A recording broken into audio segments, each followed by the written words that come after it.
Hello guys, welcome back to another video. Today we're going to be learning another effect in Photoshop, and it's how to make this lovely man blend in with the letter. Let's get straight into it. So the first thing I'm going to need you to do is make your document. Now to do this you're going to need to go to File, and then you're going to need to get these sizes. Okay, that's the first step. I've already done mine, so I'm going to move to it now. Here it is. Now you're going to have your background layer, you want to leave that locked. And then you're going to need to go down to your adjustments layers and pick gradient. Now once you've got gradient, you want to change the color to black and white, like so, and then click OK. The next thing you're going to need to do is change this to radial, and then you need to increase the scale, so it's about 228, and then you click reverse. Maybe increase the scale a bit more, so it's about 321, just so it's like there's only a bit of darkness on the outsides. Now you are ready to make your design. So first what you're going to need to do is get your letter. So if you just start typing, I'm going to choose U because it's the easiest one to manipulate the background with, but you can choose any letter you want. Make sure you get a good font for this, because obviously it needs to look fairly decent, and it needs to have a big enough gap for the face to come through on. So I'm going to choose this U right now. It doesn't really matter what color you want it to be. It depends on what you want the background to be, really. But I'm just going to choose probably a light grey or a darkish grey, like so for now, and just see how that goes. And I'm going to add a stroke to it. By adding a stroke, by doing this, double click in, then you get your blending options, and you go down to stroke here, click that, and these are the settings you need. Probably about 5 stroke. And then you want to get outside and normal opacity 100. Next thing you need to do is click a drop shadow. Now just follow those settings and you'll be fine. So 90% opacity, multiply on the blending option, 4021. Now your letter is ready. Next thing you're going to need to do is get your head, which is the person, obviously. I'm going to leave this in the description below. I'm going to drag and drop that in. And you're going to want to position it in an area where it's going to come out of the text. Now you can have this either way, but it looks better if the head is going in towards the text. So what I'm going to do is right click and click flip horizontally. Now the head is there. Next thing you're going to need to do is probably position it a bit better than I have. So it depends on how much you want showing, really. I'm just going to position it probably about there. And then what I'm going to do, move it above the text, and then I'm going to reduce the opacity just so I can see where it's going to be. Next thing you're going to need to do is click Command and then click the T, and then that selects the whole letter, as you can see.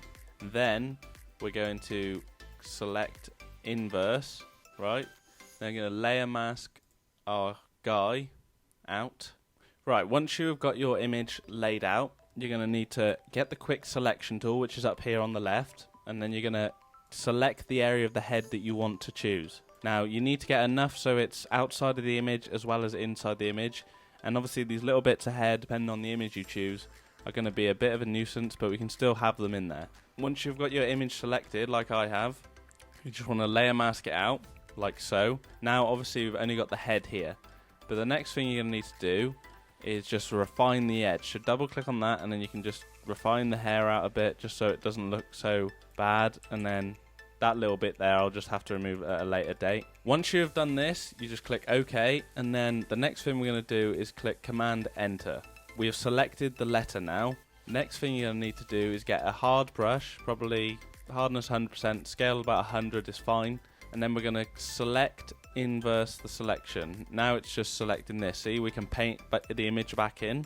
That's not what we want to do though. We want to change our paint to white, from white to black, and then we just want to get rid of that and just get rid of the edge, like so. As you can see, the edge is gone, like so, around the letter, and that just looks a lot cleaner now. Now we can deselect that, and we can turn the opacity back to 100, and as you can see, we've got our letter, well, our head within the letter. So if I zoom in a bit, obviously I've got these little bits around the edge which you can change yourself. Like, you don't, I'm just doing this quickly for you guys. And then pretty much all you need to do now is maybe add a drop shadow on the head and then add some text. So if I do this and then add a drop shadow, maybe not so big, you probably want it a little bit smaller, but obviously it shows that he's there. I'm just going to turn this off for now. The next thing to do is add some text. Now I'm going to choose quite a similar text. Maybe I'll choose the same text, but it's up to you what you choose.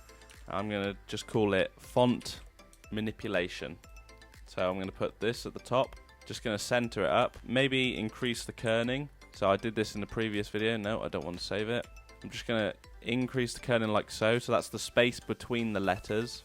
Now if I do this and I just move it along, that's at the top. Maybe add a little stroke on the outside. Probably not so big. About 1, maybe 2 or 3. That looks alright. Yeah, that's fine. And you can add a drop shadow as well, just for effect. And then I'm going to choose manipulation for the bottom.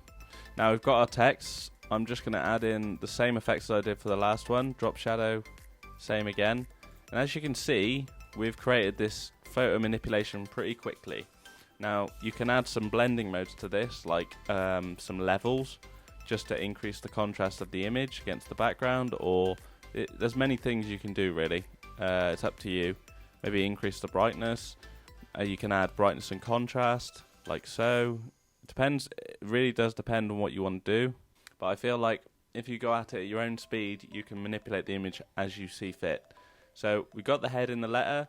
We've got the fonts. There's obviously more you can do with this, like color corrections and stuff and blending, but I think this is alright for a basic understanding of layer masks and how to layer the image in the text. But I think that looks good. Obviously there could be some cleaning up to be done on the image, but depending on what image you pick, that probably won't be necessary. That is all for this video, guys. Thank you so much for watching, and I'll see you next time.